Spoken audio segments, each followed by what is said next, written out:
రాష్ట్ర ముఖ్యమంత్రి చంద్రబాబు నాయుడు గారు అనకాపల్లి జిల్లా పర్యటనకు వచ్చినటువంటి సందర్భాన్ని చూసాం. ఏదో స్వచ్ఛాంధ్ర స్వర్ణాంధ్ర అని ఒక కార్యక్రమాన్ని పెట్టి వారి ఈవెంట్ మేనేజ్మెంట్ని గడిచినటువంటి 2.5 సంవత్సరాలుగా చూస్తూ ఉన్నాం. అదే సహజంగా గ్రామీణ ప్రాంతాలకు వచ్చినప్పుడు, మరి ముఖ్యంగా వ్యవసాయ ఆధారిత ప్రాంతాలకి, అటువంటి జిల్లాలకి, అటువంటి నియోజకవర్గాలకి వచ్చినప్పుడు ప్రజలు సహజంగా ఏం కోరుకుంటారంటే రైతులకు సంబంధించినటువంటి దాని మీద ఏదన్నా ప్రకటన చేస్తారని, లేదా ఆ ప్రాంతంలో ఉన్నటువంటి రైతులకి ఉన్నటువంటి ప్రభుత్వ బకాయిలు చెల్లించేటువంటి దాని మీద ఏదన్నా ప్రకటన చేస్తారని, సహజంగా వీటి కోసం అక్కడికి వచ్చినటువంటి ప్రజలందరూ కూడా ఆతృతగా ఎదురు చూస్తుంటారు. కానీ గడిచినటువంటి కొన్ని వారాలుగా చంద్రబాబు నాయుడు గారు ఏంటంటే కొడుకుని ఏ రకంగా కాపాడుకోవాలి, డిఎస్సిలో జరిగినటువంటి అక్రమాల మీద వస్తున్నటువంటి ఆరోపణల్ని, జరిగినటువంటి అవకతవకల్ని, వీటి నుంచి ఏ రకంగా తప్పించుకోవాలి, ఏ రకంగా రాజకీయంగా బయటపడాలి అనేటువంటి ప్రయత్నం మాత్రమే ఏ ప్రసంగంలోనన్నా ఏ సభలోనన్నా కనబడతా ఉంది. గత వారం మా పార్టీ అధ్యక్షులు శ్రీ జగన్మోహన్ రెడ్డి గారు పత్రికా సమావేశంలో ప్రభుత్వానికి నేరుగా ఒక సవాల్ విసిరారు. మా హయాంలో జరిగినటువంటి ఏపీపీఎస్సీలో జరిగినటువంటి దాంట్లో మీరు చేస్తున్నటువంటి ఆరోపణల మీద, ఇప్పుడు మేము లేదా ఇప్పుడు పరీక్ష రాసినటువంటి లక్షలాది మంది డిఎస్సి పరీక్షలకు అటెండ్ అయినటువంటి యువత,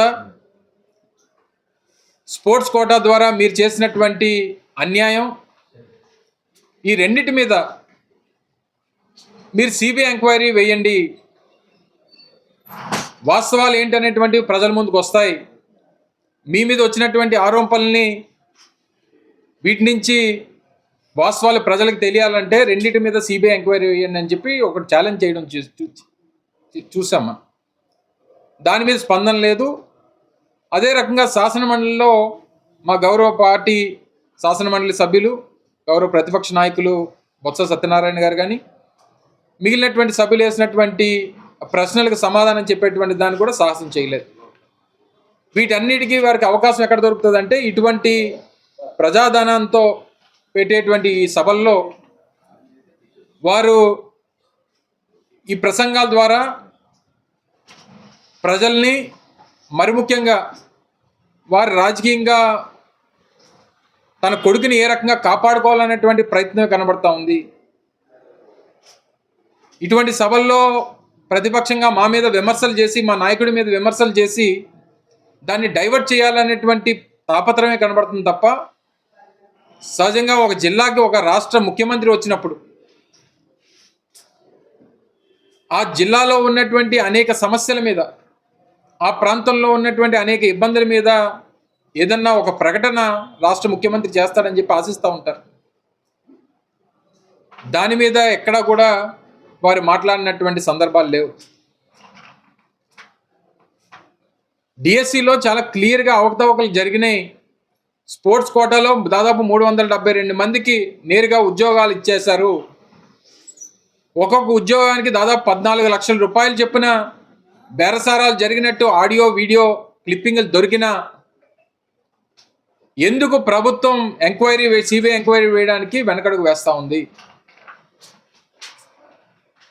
దీన్ని ప్రభుత్వం ఎందుకు సిబిఐకి లేఖ రాయడానికి వెనకడుగు వేస్తూ ఉంది అంటే దానికి సమాధానం చెప్పరు. రెండోది, నేరుగా టీచర్లు స్పోర్ట్స్ కోటాలో ఉన్నటువంటి 372 మందికి స్పోర్ట్స్ కోటా ద్వారా డైరెక్ట్గా టీచర్ ఉద్యోగాలు ఇచ్చేస్తే దాని మీద విద్యాశాఖ మంత్రి మాట్లాడు, స్పందన ఉండదు. దాని మీద వచ్చినటువంటి ఆరోపణలకి సమాధానం చెప్పేటువంటి సాహసం చేయడు. ఒక ఉద్యోగం కోసం 14 లక్షల రూపాయలు బేరం ఆడుతూ ఆడియో వీడియో క్లిప్పింగ్లు వస్తే అడ్డంగా దొరికిపోతే ఫ్లోర్ ఆఫ్ ది హౌస్లో అసెంబ్లీలో అన్ని రిమాండ్కి పంపించామని చెప్తారు. స్టేషన్ బెయిల్ ఇచ్చి పంపించినటువంటి వ్యక్తిని రిమాండ్కి పంపించామని చెప్పి తండ్రి కొడుకులు ఇద్దరు అబద్ధాలు చెప్తారు. ఒక పక్క ఉద్యోగాలు అమ్ముకొని, ఒక పక్క స్పోర్ట్స్ కోటాలో నేరుగా ఉద్యోగాలు ఇచ్చేసి, ఒక పక్క పేపర్ లీకేజ్, మొదటి ర్యాంక్ వచ్చినటువంటి వ్యక్తి. ఆ వ్యవస్థలో ఏదైతే ఈ పరీక్షలు పెట్టేటువంటి వ్యవస్థ ఏదైతే ఉంటుందో ఆ వ్యవస్థలో అవుట్సోర్సింగ్లో పనిచేస్తున్నటువంటి వ్యక్తికి స్టేట్ ఫస్ట్ వస్తే ఆయన వెరిఫికేషన్కి రాడు, ఉద్యోగం తీసుకోడు. ఎందుకంటే ఆయనకు పేపర్ ఏంటో తెలుసు కాబట్టి, పేపర్ లీకేజ్ జరిగింది కాబట్టి, సమాధానాలన్నీ తెలుసు కాబట్టి సరదాగా రాశాడు, స్టేట్ ఫస్ట్ వచ్చాడు, ఉద్యోగాల్లో చేరాడు. దానికి సమాధానం చెప్పరు. మా హయాంలో జగన్మోహన్ రెడ్డి గారు ముఖ్యమంత్రిగా సచివాలయ ఉద్యోగాలు 1,30,000 పోస్టులు తీసాం.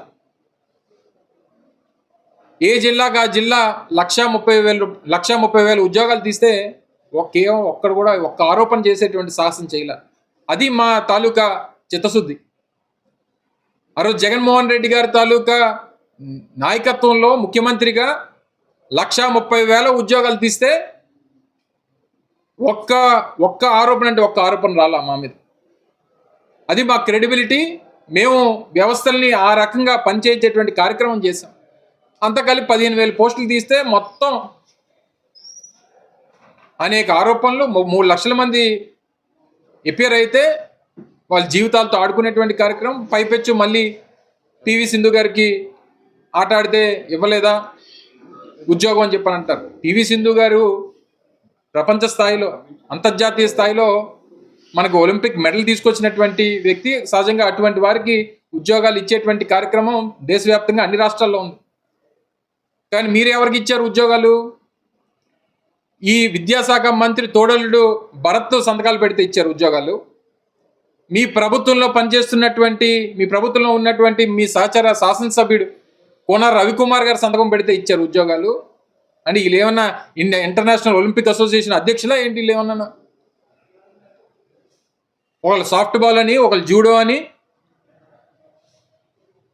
జాతీయ అంతర్జాతీయ స్థాయిలో గుర్తింపు లేనటువంటి వ్యక్తులు తీసుకొని వచ్చి వారి సర్టిఫికేట్లు ఇస్తే మీరు దానికి 1-2 జీవోలు, జీవో నెంబర్ 23 అని, జీవో నెంబర్ 56 అని చెప్పి 2 జీవోలు ఇచ్చి గేట్లు తెరిచి మీకు కావాల్సినటువంటి వ్యక్తులందరితో మీరు అప్లై చేయించి మళ్ళీ తక్షణమే మీకు కావాల్సిన వాళ్ళందరూ అప్లై చేసిన తర్వాత మళ్ళీ ఇంకో జీవో తీసుకొని వచ్చి ఇక్కడతో క్లోజ్ అయిపోయిందని చెప్పి క్లోజ్ చేసి 372 మందికి నేరుగా ఉద్యోగాలు ఇచ్చేటువంటి కార్యక్రమం చేశారు. ఉన్న తర్వాత దీని మీద ఎంక్వైరీ చేయాలని చెప్పి కోరుతూ ఉంటే సిబిఐ ఎంక్వైరీకి మీరే కదా ప్రభుత్వంలో ఉన్నారు. సిబిఐ ఎంక్వైరీ వేయడానికి ఎందుకు వెనకడుగేస్తూ ఉన్నారు? దానికి ఈ సభలు ఎందుకు, ఈ సమావేశాలు ఎందుకు, ఈ ఆరోపణలు ఎందుకు, ఈ రాజకీయ ఉపన్యాసాలు ఎందుకు, ఇంత ప్రభుత్వ ఖర్చు వృధా చేయడం ఎందుకు? మీ కొడుకుని కాపాడుకునేటువంటి దానికి ఈ తాపత్రయం దేనికి చంద్రబాబు నాయుడు గారు? నిన్న వచ్చి అక్కడ ఏం మాట్లాడతారు మీరు? నిన్న డాటా సెంటర్ల గురించి మాట్లాడతారు. చాలా క్లియర్గా డాటా సెంటర్స్ విషయంలో మా పార్టీ స్టాండ్ని చాలా క్లియర్గా గతంలో చెప్పాం, ఇప్పుడు కూడా చెప్తా ఉన్నాం.